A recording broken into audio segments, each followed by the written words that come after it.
Esta es la historia de Makoto Mizumi, un joven sin arte ni oficio cuya existencia se reduce a un mal chiste. La vida de Makoto se limitaba a asistir a la preparatoria Nakaritsuhara, practicar tiro con arco, leer mangas, hablar con sus pocos amigos y cortejar a la chica de sus sueños llamada Hasegawa para fracasar miserablemente como cualquier otro chico. Un día en el que lo más interesante fue leer el nuevo libro que escribió su papá, su vida dio un giro de 180 grados. Sin ninguna causa, motivo, razón o justificación, el dios de la noche Tsukuyomi no Mikoto le arrebata la vida para llevárselo al otro mundo. Tsukuyomi le explica que en el pasado sus padres eran de otro mundo y antes que él naciera, firmaron un pacto con la diosa del otro mundo para vivir con sus hijos como humanos normales. La única condición del trato fue que la diosa podía reclamar aquello que más aman. Makoto comprende que él es lo más valioso que tienen sus padres, por lo que solo acepta su destino y afronta la triste realidad que le han ofrecido. Antes de llevarlo a su próximo destino, Tsukuyomi lo dota de un poder inquebrantable, pues le aguarda una dura prueba: soportar a la diosa. Nada más con verlo, la diosa lo desprecia en demasía, a pesar de que fue ella quien lo reclamó para volverlo su guerrero más fuerte. La diosa ignora los reclamos, las quejas y las súplicas de Makoto, haciendo gala de una notable ignorancia,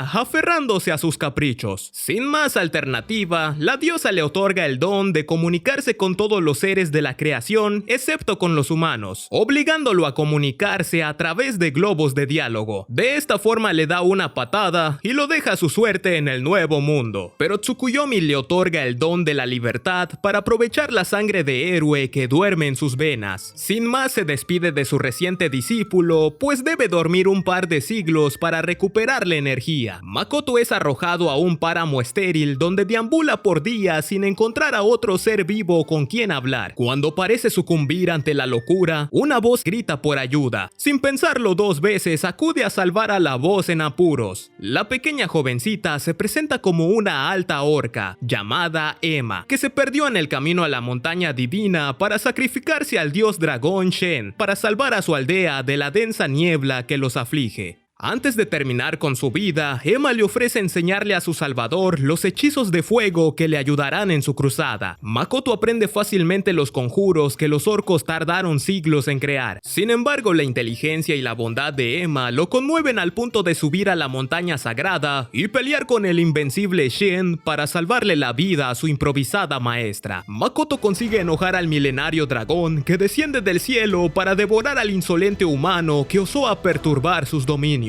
Makoto esquiva los ataques de Shen, obligando al dragón a recurrir a su mejor arma: torturarlo con los espejismos de una vida mejor. No obstante, la mente vacía del joven Mizumi lo protege de las ilusiones de estar con la chica de sus sueños, pues es consciente que lo único excepcional de él es su poder y su amor por los gatitos. Al ver que su rival es demasiado poderoso, Shen le ofrece un pacto en el que ambos se darán poder para ser más fuertes. No obstante, el poder de Makoto es inconmensurable aún para el mítico dios dragón, por lo que Shen se rinde a sus pies y lo toma como su amo. Aquel dragón invencible sucumbe ante el encanto del héroe desconocido. A partir de ese momento, el dios Shen dragón se entrega a su nueva identidad, Tomoe. Como en el pacto que firmaron, la parte más débil adopta la apariencia del más fuerte, Tomoe se vuelve una bella guerrera samurái de cabello turquesa, vocabulario arcaico, amante de las cosas antiguas y de las costumbres ancestrales. Una vez presentados, Tomoe le presenta sus dominios, las tierras Aku, unas tierras pobladas por la naturaleza hasta donde la vista alcanza por el pacto, y donde solo se puede acceder por las puertas de niebla de Tomoe, por lo que Makoto considera construir una ciudad, pues la diosa no tiene poder en esa dimensión. Tomoe y su nuevo amo vuelven a la aldea de Emma para informarle que su sacrificio ya no será necesario. En cambio, Tomoe le propone sus tierras en Aku para vivir en campos más fértiles a los altos orcos. Estos aceptan gustosos de vivir en armonía en los dominios del dios Shen y de servir a su salvador Makoto. Los orcos empiezan una vida nueva bajo la mirada atenta de un pequeño clon de Tomoe, y por su parte, Makoto entrena para dominar los 5 elementos: agua, oscuridad, fuego, tierra y trueno. Mientras Tomoe hurga en las memorias de Makoto para ver sus telenovelas favoritas, aunque esto motiva a Makoto para recorrer el vasto mundo buscando la historia de sus padres. Por lo mientras mientras descubre que los poderes que le otorgó Tsukuyomi le ayudan a curar a otros pero no a él mismo. Sin embargo, debe volver al ruedo, pues un enemigo ataca a las tierras de Aku, la araña negra de la calamidad, una criatura torturada por un hambre insaciable que le hace devorar todo a su paso sin ton ni son. Tomoe intentó pelear contra ella hace siglos, pero no pudo destruirla. Desgraciadamente, los ataques de Makoto terminan por alimentarla por su poder. La araña asesta un golpe que pone a nuestro protagonista contra las cuerdas. Makoto descubre que puede llenarla toda y cubrirla con su maná para que su cuerpo no soporte tanta energía. El plan funciona a las mil maravillas, quizá demasiado bien, pues la araña queda satisfecha al punto de querer entregarse en cuerpo y alma a los deseos de su nuevo amo con un pacto al igual que Tomoe. La araña negra de la calamidad le ruega a un Makoto inconsciente que la lleve, de ser posible hasta la misma eternidad, donde perdure su amor porque él es toda su felicidad. Makoto despierta de la pelea confundido después de que Tomoe y Emma pasaran la noche en vela cuidándolo. Makoto, ya recuperado del ataque, se pregunta quién es esa hermosa doncella de cabello azabache que lo mira con deseo. La traviesa mujer se presenta como Mio, la araña de la calamidad, quien quedó satisfecha con la energía que Makoto le dio en su pelea, rompiendo la maldición, devolviendo a Mio a su forma original y salvando a la aldea de los enanos mayores. Sin saberlo, Makoto salvó a una encantadora chica y ganó a un aliado, Beren, un enano experto de la creación de armas. Tomoe le ofrece al pueblo de los enanos una aldea en las tierras de Aku, con la condición de construir las villas y fabricar las armas que Makoto y compañía usarán. En menos de lo que canta un gallo, se convierte en el rey y joven amo de las tierras de Aku, y de un sinfín de razas como orcos, enanos, lagartos de niebla, arácnidos o alques, y un largo etcétera. Makoto relega sus funciones a sus sirvientes y corre en busca de otro humano antes de caer en la locura. Para su mala suerte, los humanos de este mundo no quieren verlo ni en pintura, porque les resulta un bicho raro. Lo cierto es que su maná es tan poderoso que se asemeja a llamas que emanan su cuerpo. Por ello los humanos lo ven como si fuera escoltado por miles de demonios a sus espaldas. Emma le recomienda aprender el dialecto humano y mejorar su control de maná para que vuelva a Setsuya de los humanos. Las semanas pasan y el progreso de Makoto es nulo, hasta que un enano le entrega un brazalete que contiene su maná por un tiempo limitado. Tomoe, Mio y Makoto se infiltran en la ciudad de Setsuya haciéndose pasar por un hijo de comerciantes, acompañado de sus guardaespaldas. Al llegar, los tres se registran en el gremio de aventureros. Una vez registrados, con Mio y Tomoe condecoradas al rango más alto y Makoto recibiendo el rango más bajo, Tomoe queda cuidando la carreta con el equipaje, mientras Mio y Makoto salen a pasear por la ciudad. La pareja se encuentra con una niña llamada Rinon, que les ruega por ayuda. Sin sospechar, la llevan hasta la posada. La pequeña explica que no encuentra a su hermana mayor, que salió a buscar trabajo unos días atrás. En tanto, Tomoe frustra un asalto a la posada, asesinando sin querer a los sicarios que iban por la cabeza de su amo. En vez de agradecerle, Makoto le obliga a buscar a la hermana de Rinon. Mio y Tomoe acatan la orden sin rechazar y llegan al alba justo a tiempo antes de que la hermana de Rinon, Toa, se entregue a los brazos de la muerte. Mio le entrega un poco de su maná para que puedan salir de la celda y volver con su amo. Mientras tanto, Makoto acompaña a Rinon a la plaza del pueblo, donde los esperan los captores de su hermana que esperan su paga. Los ladrones lo obligan a robar a Makoto para pagarles.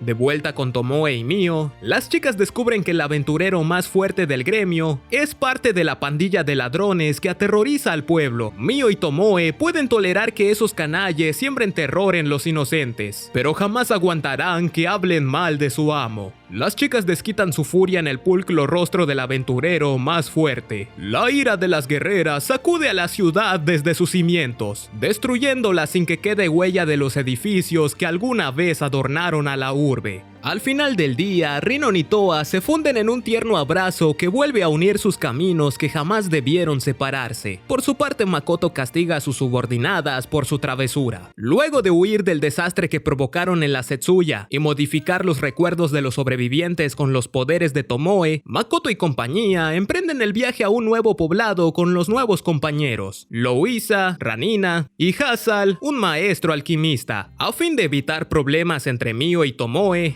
envía a esta última a entrenar a las montañas lejos del resto. Su amo la motiva a seguir el camino de la mano vacía y vencer a su acérrima rival en su próximo duelo con el que destrozó la ciudad de Setsuya. El viaje es largo y tedioso, enfrentados en un sinfín de ocasiones a los monstruos que se interponen. Cuando llegan a la ciudad de Tsige, vuelven a registrarse en el gremio de aventureros ya que destruyeron a la única ciudad que tenía sus registros. Una vez se instalan en la ciudad, realizan su primer trabajo en el gremio para una compañía misteriosa de la que se corre el rumor de que los aventureros que aceptan sus misiones sufren un destino atroz. A la mañana siguiente, Mio y Makoto vuelven a las tierras de Aku para supervisar el progreso de la aldea. El joven amo queda maravillado del desarrollo que los elfos y orcos han sacado de sus recuerdos, aunque lo único que le preocupa a Makoto es no tener noticias de Tomoe. Sin más remedio, cumple el encargo él solo. El cliente es Patrick Rembrandt, dueño de la compañía Rembrandt que está envuelta en un halo misterio. Patrick y su mayordomo no pueden creer que un aventurero del más bajo nivel haya encontrado un material tan raro para elaborar una medicina especial para salvar la vida de su esposa e hijas. Makoto se gana la gratitud del empresario ofreciendo los servicios de Hassan para elaborar la medicina. Como agradecimiento, Patrick le recomienda unirse al gremio de comerciantes sin avisarle que debe aprobar los exámenes. Sorprendentemente pasa los exámenes con la mano en la cintura y se vuelve parte del gremio de comerciantes en tiempo récord. Nuestro héroe festeja en dulce soledad su proeza bebiendo un trago desabrido. Por su parte, Emma logra que Tomoe vuelva de su entrenamiento para que ayude a Mio con las traducciones que hace de los recuerdos de Makoto. La diosa dragón acepta a regañadientes y también por el gusto de molestar a Mio. Makoto no entiende por qué pelean por sus recuerdos de una vieja telenovela que vio hace mucho tiempo. Al ver que su plan de enviarla a entrenar fue en vano, las lleva a Tsige para no perderlas de vista y que lo ayuden en una nueva empresa, expandir los dominios de las tierras de Aku a través del comercio. Al día siguiente, Hassan y Makoto se presentan en la oficina de Rembrandt para fabricar la dichosa medicina. Después de casi destruir las botellas por accidente, el dúo de alquimistas le entregan las pociones a Patrick. No obstante, el maleficio que cayó sobre sus hijas y esposa provoca que sean extremadamente agresivas con cualquiera que se acerque, provocando que pierdan el cabello, la marchitación de su piel y que se asemejen a fieras salvajes. Makoto decide encargarse del asunto sin demorar un instante, más acompañado de Patrick, el mayordomo Morris y Hassan. El noble Mizumi ve horrorizado cómo una maldición convirtió a unas inofensivas doncellas en seres amorfos y despreciables. Con una destreza sin igual, el triunvirato de salvadores improvisados se valen de cualquier artimaña para hacer que las tres doncellas indefensas ingieran el medicamento. Luego de cumplir su cometido, Makoto deja a Hassan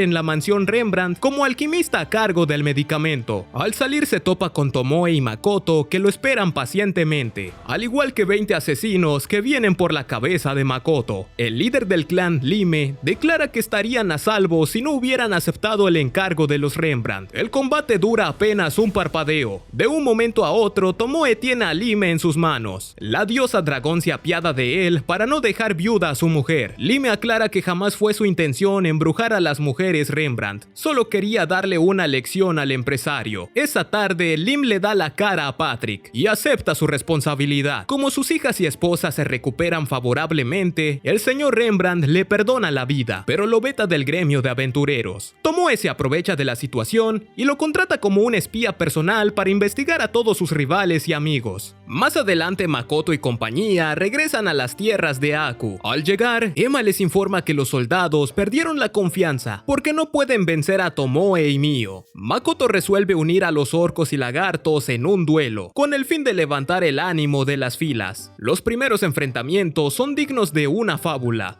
aunque Tomoe los obliga a darlo todo en los próximos duelos para que recuperen el poder que en antaño solía tener los cielos con la sangre de sus enemigos. Por su parte, el gremio de aventureros atraviesa una crisis. Su mejor guerrero Lime fue dado de baja y toda su cuadrilla está incapacitada.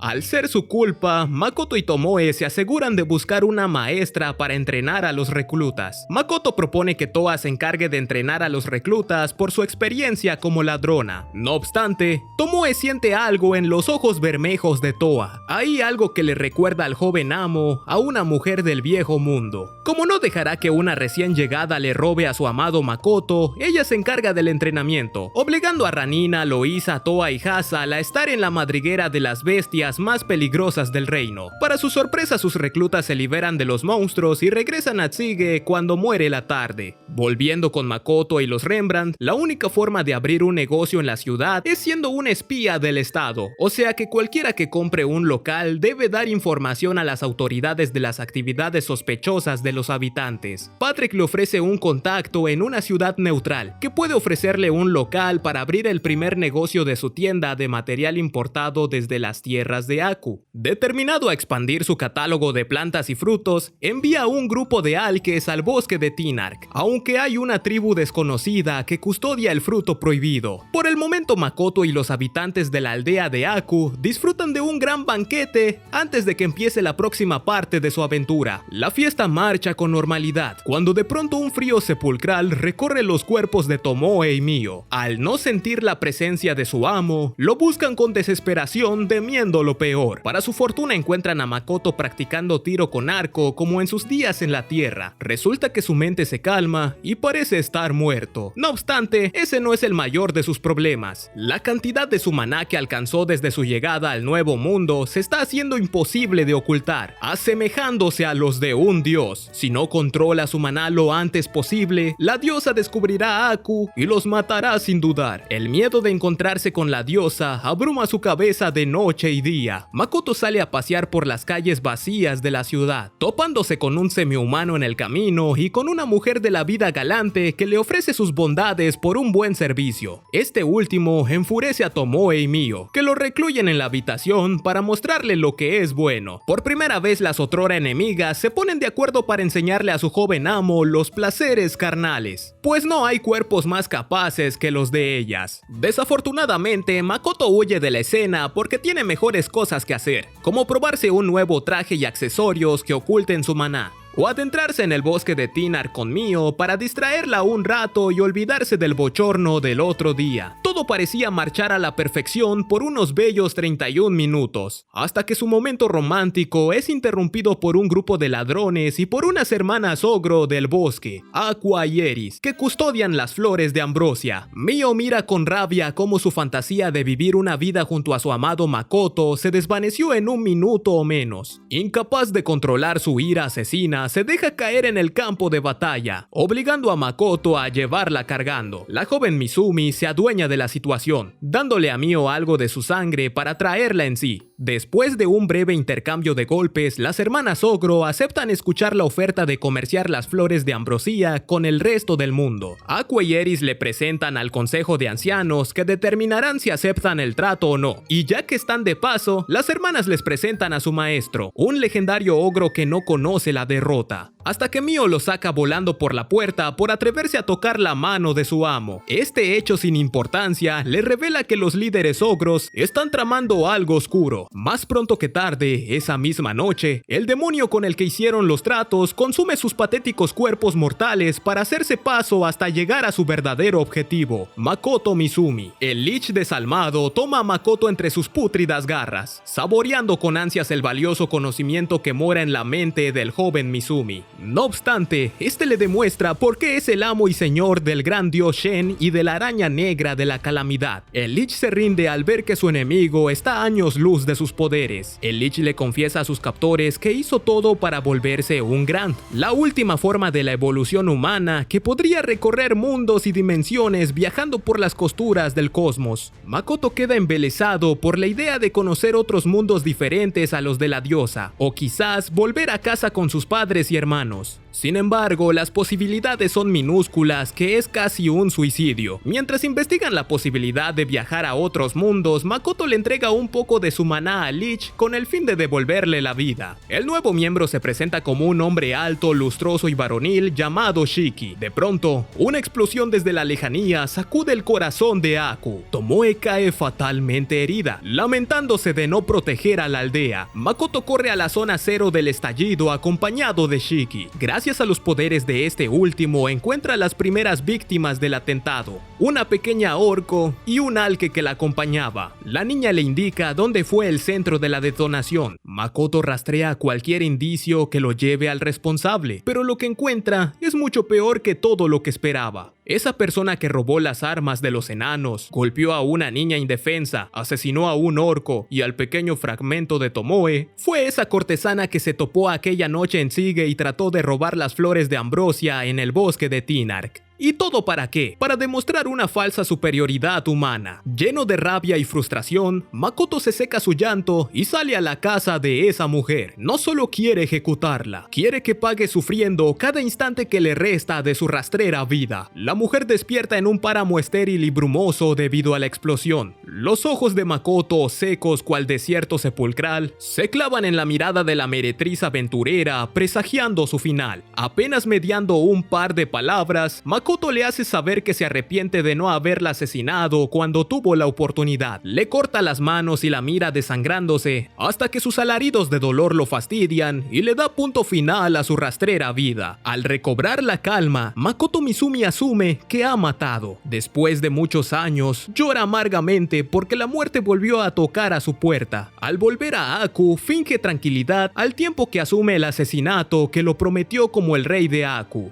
Unos días más tarde, se queda al cuidado de Tomoe. Ya en confianza, le pregunta por qué adoptó su poder de ver los recuerdos, puesto que pudo ver las memorias de la aventurera que la llevó hasta su paradero. Tomoe y Shiki le aclaran que puede usar las habilidades de sus sirvientes, pero las habilidades que posea el sirviente con mayor conexión será más fácil de usar. Esto desencadena otra pelea entre Mio y Tomoe, por ver quién es más cercano a su amo. Dejando de lado a las señoritas, Makoto ordena la construcción de un muro que rodea a Aku y lo haga invisible a los invasores. Asimismo asigna a los alques para que se hagan pasar por aventureros para que recojan información. Nuevamente la paz vuelve a reinar en Aku. Y en el mundo real, Patrick le recomienda abrir una tienda a la ciudad academia, Rosgard, un territorio neutral que no ha caído bajo ningún país. Como agradecimiento, Makoto se quita la máscara, demostrando quién es en realidad, un chico común. Con el destino claro, hace sus maletas, se despide de sus subordinados, otorga sus obligaciones a Tomoe y Mio, y junto a Shiki, parten rumbo a extraña nación, pues así lo quiso el destino. Todo parece ir muy bien. Makoto y Shiki están dispuestos a teletransportarse a Rosgard, hasta que una voz presagia que todo está por irse al garete. De un momento a otro, Makoto desaparece ante los ojos incrédulos de sus sirvientes. Finalmente la diosa lo encontró y lo invocó en el peor lugar posible, la antesala de una guerra entre demonios y humanos. Makoto no entiende qué está pasando, solo sabe que un par de mujeres lo están atacando. A base de golpes y peligro mortal, comprende que la diosa lo invocó a la fuerza para retrasar la invasión de la pareja de Sofía y Lancer, una aventurera legendaria y el dragón que derrotó. Makoto debe ignorar sus heridas y soportar lo máximo posible para alejar a sus atacantes que se vendieron al bando de los demonios. Sin más ánimos de pelear demasiado, usa todas las armas que los enanos forjaron para él para repeler los ataques. Sofía y Lancer se sorprenden por el manejo que su rival posee en todos los tipos de magia, pero ningún entrenamiento o equipamiento lo preparan para el ataque final de Sofía, sofocarlo con su abultado pecho y dejarlo en caída libre. Sin embargo, Makoto libera todo su maná partiendo el cielo desde sus fisuras. Los hombres miran incrédulos cómo el río se desborda, haciendo que los mercenarios de los dragones se retiren del campo de batalla, cumpliendo los deseos de la diosa. Al volver en sí, Makoto despierta en su casa de Aku acompañado de los cálidos cuerpos de Tomoe y Mio. Mira con alegría que sus heridas fueron curadas por sus sirvientes. Con más calma, les platica sus planes: estudiar en una de las academias de Rosgard y así comprender más el nuevo mundo. Mio y Tomoe se lamentan de no acompañar acompañarlo en su nueva aventura, teniendo en cuenta que la diosa puede invocarlo en cualquier momento. Makoto las tranquiliza, prometiendo que las llamará si las cosas se ponen feas. Antes de que parta, Tomoe quiere presentarle a alguien muy especial, su hija, un fragmento que nació del poder de Makoto y Tomoe. Desgraciadamente el fragmento que conocía falleció y no volverá, pero puede amar a la pequeña Komoe igualmente. Por otra parte, los planes del joven Mizumi van viento en popa. La ciudad de espejismo que construyó para promocionar los productos de Aku trae la atención de viajeros que aceptan gustosos. El tiempo pasa, y Makoto con su noble empresa pretende comprender mejor al mundo que en contra de su voluntad le tocó defender, y saber más sobre el pasado de sus padres. Todo esto acompañado de Shiki. Amo y maestro se embarcan en una nueva aventura en la ciudad académica Rosgard para abrir un nuevo negocio. En su camino a la urbe del conocimiento llegan a la ciudad de Ovid. Como usar los círculos de teletransportación supone un riesgo de que la diosa los encuentre, deben de continuar su viaje a pie. En Ovid todos lo miran como un bicho raro por su fealdad indescriptible, aunque Makoto solo tiene una cara común. Como de costumbre se acerca al gremio de aventureros y ayuda a una señorita y a un niño lobo que fueron atacados por otros aventureros. La mujer llamada Lana clama por clemencia por los continuos ataques de un grupo de mercenarios nombrados La Luna. Ellos no pueden defenderse dado que la luna asesinó a su guerrero más fuerte. Lana trató de rezar incansablemente en busca de respuestas, pero nadie le prestó atención únicamente porque la situación le recordó a una canción que le gustaba. Al enterarse, Makoto acude a la aldea de Lana y el pequeño niño lobo. De inmediato detecta una presencia dentro del bosque. En medio de la penumbra, los mercenarios de la luna se alistan para atacar la aldea después de cobrar el soborno. Makoto no les da tiempo ni a respirar. Uno a uno los aniquila y los deja vivos con dos condiciones: no volver a molestar a las aldeas y quitarse ese nombre si no quieren perecer cruelmente. Cuando la tarde languidece, Makoto y Shiki encuentran un lugar para pasar la noche en la ciudad. Aún con la situación controlada y el pueblo libre de peligro, Makoto no duerme tranquilo de preguntarse: ¿habrá otros héroes además de mí? Para su suerte, la respuesta no tardaría en llegar. De vuelta al mundo humano, unos días de que Makoto desapareciera, un estudiante de la preparatoria Nakaritsuhara de excelencia, coeficiente de 108, ortografía perfecta y cabello olor goma, disfrutaba de una vida perfecta, desabrida y carente de emociones. Como algo que se ha visto, una muchacha es convocada a los aposentos de la diosa para enviarla junto a otra persona como héroes de su mundo. Así ambos lideren a los humanos en esa nueva guerra santa contra los demonios que se encuentra frente a las puertas del mañana. No obstante, la afortunada Hibiki Otonashi se rehúsa en un principio, porque tiene una vida de ensueños en el mundo mundano. Basta que la diosa le endulce la oreja para que acepte convertirse en su heroína y lanzarse a un mundo hostil. De inmediato la diosa le hace saber al reino de Limia que su ayuda está por llegar. Es recibida entre júbilo y banquetes, muy a diferencia de la árida bienvenida que encontró Makoto unos días más tarde. Al día siguiente, Hibiki conoce a unos compañeros de lucha y gracias al carisma que le otorgó la diosa, se gana su confianza antes de entrar al campo de batalla. Hibiki y compañía se abren paso por las hordas de demonios sin mucha dificultad.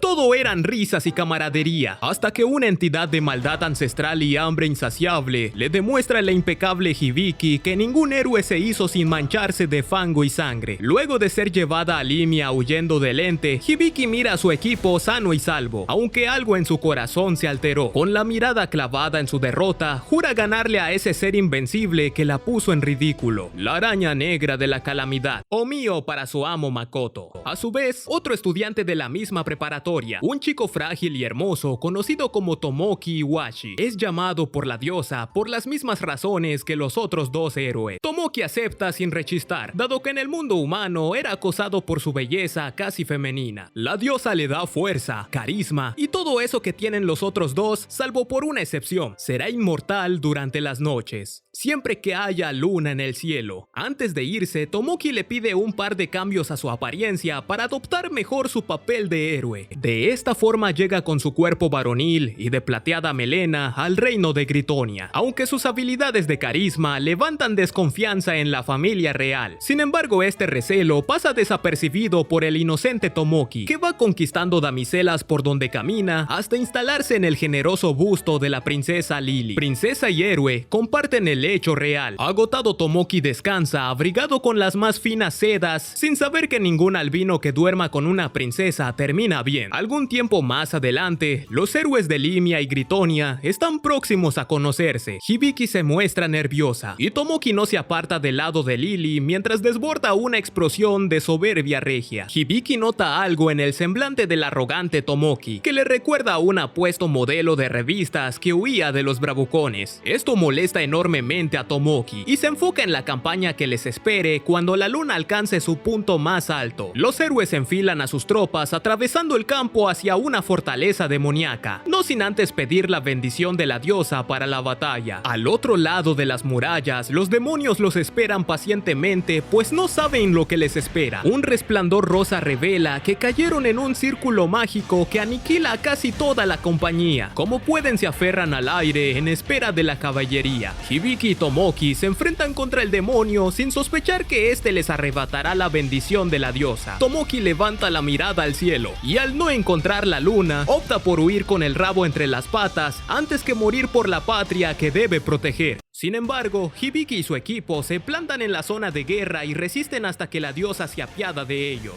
y encuentra a su mejor guerrero a punto de usar un anillo de teletransportación. El verdadero Quijote de esta historia se hace presente y le planta cara a los aliados de los demonios, los aventureros Sofía y Lancer a millas de distancia, pero sin saber por qué lo llamaron. Hibiki y compañía solo pueden ver un destello de esperanza en la llanura, pero siguen peleando contra el demonio más fuerte. La batalla es encarnizada.